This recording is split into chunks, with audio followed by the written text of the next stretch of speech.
वजीर आजम नरेंद्र मोदी ने पाकिस्तान के साथ जंग शुरू करने की एक मरतबा फिर मनसूबाबंदी मुकम्मल कर ली है।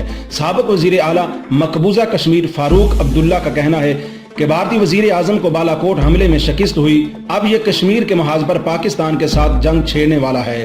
तफसीलात के मुताबिक बालाकोट पर नाम नेहाद हमले के बाद पाकिस्तान की जानिब से दिए जाने वाले मुंह तोड़ जवाब ने भारत की मोदी सरकार को हिलाकर रख दिया था। पाकिस्तान की जानिब से भारत के MiG 21 और Su-30 तैयारे मार गिराने के बाद भारत की मोदी सरकार पाकिस्तान के साथ जंग छेड़ने वाली थी। ताहम आलमी बरादरी की बरवक्त मुदाखलत से जंग का खतरा वक्ती तौर पर टल गया।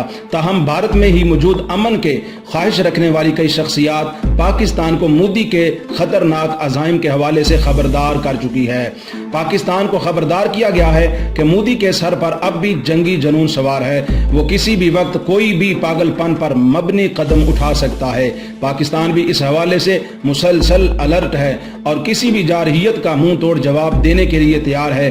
अब इस तमाम सूरत हाल में मकबूजा कश्मीर के साबिक वजीर आला फारूक अब्दुल्ला की जानिब से तशवीशनाक दावा किया गया है। मकबूजा कश्मीर के साबिक वजीर आला फारूक अब्दुल्ला का कहना है कि मोदी एक पागल और खतरनाक शख्स है।